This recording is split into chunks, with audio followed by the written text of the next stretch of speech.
What is something that is expensive but only owned by poor people? I remember I had an old Chevy truck that cost so much to maintain and keep fuel in that I couldn't afford to save for another car.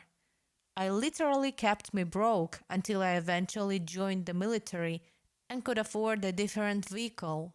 Crappy cars are more expensive than you realize. This was me when I was 17, not old enough to buy another car myself or couldn't afford one, but my car was costing me $200 in insurance each month. Gas was 1.40 a liter, and the damn thing had something wrong with it every month. Unfortunately, I needed a car for my job, so there was no other options. It's always such a complex decision. It could be a $10 fix. It could be a 1,000 fix. Is this the last fix? Should I sell before something breaks again? Should I sell and not fix this? Would I be worth it to get a new car or fix this? Man, having a reliable car is a blessing that I think most people take for granted. Cheap to buy, expensive to own. Let me guess, you bought a Mustang. Lack of preventative care. Cheap shoes or cheap mattress leads to more expensive medical care. Lack of dental maintenance leads to expensive surgeries. That kind of thing. When you can't afford preventative medical care, it catches up to you, leading to more expensive costs later. Similarly, cheap, crappy food causes expensive health problems down the road. I had a permanent retainer put in when I was younger. Now that I can't afford dental care, it's literally rotting me teeth around it.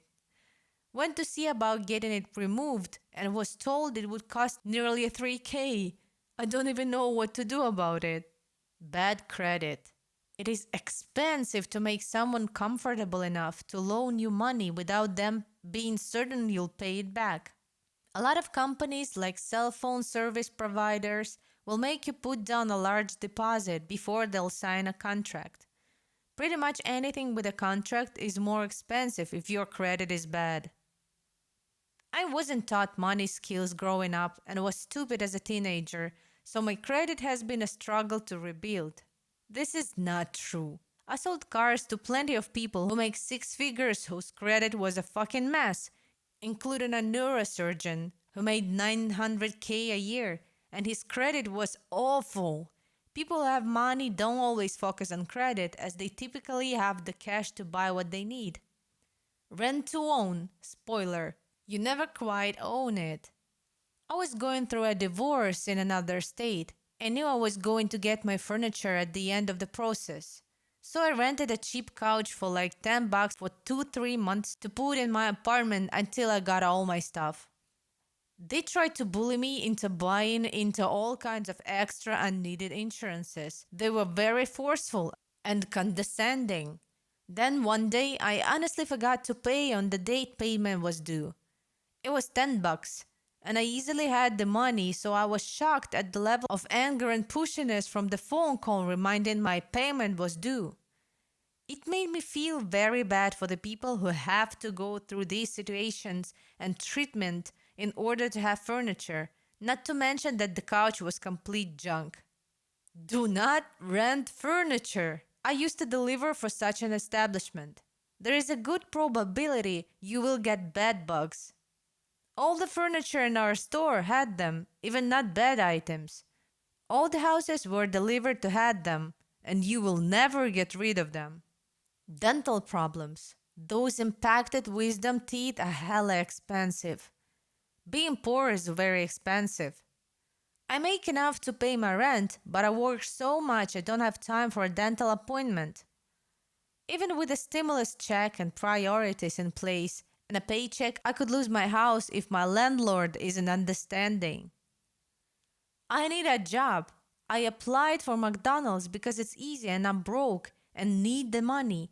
They need me to buy shoes and pants before I start. I have money left over from my paycheck, but that doesn't mean I can afford anything more than laundry detergent. It must be nice having fabric freshener and those beds that make clothes smell nice. I have to buy 2-in-1 because who can afford two bottles? I had to decide between car insurance or groceries. I haven't made a payment on my credit card in 2 years, even without a stimulus check. I've been driving an unregistered car for 6 months. I wish I could invest, but my son started school and we needed clothes and supplies. Edit. Thanks for the silver. I don't think I quite deserve it, just for pointing out real social issues we should all be aware of. Instead of giving me any more awards or anything, I would appreciate it more if you took the time to contribute some way to your local community. I also want to thank everyone for being civil and open minded in discussion. Oddly, my health insurance covers dental surgeries but not the preventative maintenance. Edit. Lots of awesome replies. Myself, I feel grateful to have at least something. The insurance also covers bracers 100% whenever I have kids. Otherwise, I think the moral of my plan is take care of your own damn teeth. Mouthwash, floss, brush. It's not a joke. Single items of things that should be bought in bulk, like single rolls of toilet paper. Barely scraping by paycheck to paycheck means buying bulk is sometimes impossible. 4 rolls of name brand toilet paper costs from $6 to $7. Whole 12 of the same brand and size costs $11. Just one example. Samuel Vimes got it right. Take boots, for example. He earned $38 a month plus allowances. A really good pair of leather boots cost $50. But an affordable pair of boots, which were sort of okay for a season or two, and then leaked like hell when the cardboard gave out, cost about $10. Those were the kind of boots Vimes always bought and wore until the soles were so thin that he could tell where he was in Ankh-Morpork on a foggy night by the feel of the cobbles. But the thing was, the good boots lasted for years and years.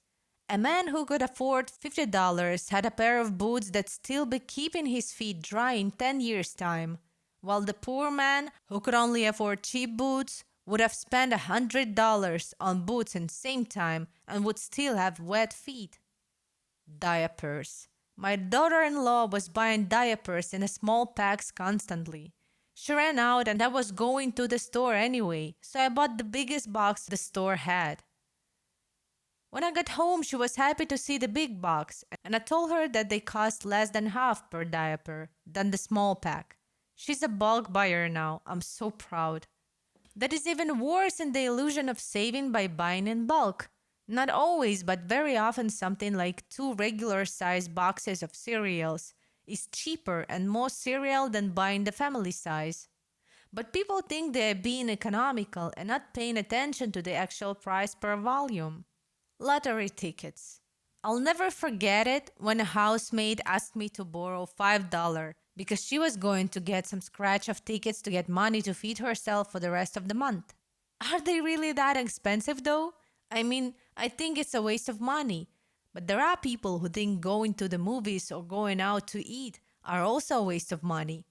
If spending a few dollars on scratchies make you happy, who am I to judge? Cigarettes. Expensive as fuck in Australia. I used to smoke 2 packs a day. While in college, my mentor asked me if I wanted to be well off one day, and I, of course, exclaimed yes. He said the difference between being poor and not poor often came down to self-control. He was referring to my smoking. It took me a few months of trying, but I finally quit. Loads of stuff.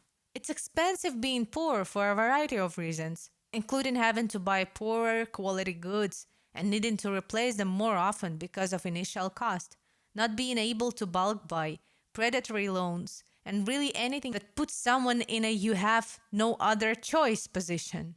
On top of that, there are things like cheap food being bad for your health and incurring expensive health bills later in life. Continuing paying rent on something you'll never own. Cheap cars that require maintenance more often. Being poor is expensive as fuck. I remember reading somewhere that poor people have a lot of stuff that just gather dust. The collection of frogs, collection of elephants, and other remembrances savvier people buy things that work for something, maybe books, TVs, kitchen utensils, etc. And the savviest, the ones that end up getting ahead, buy things that make them money, like investment instruments, business opportunities, whatever small they are.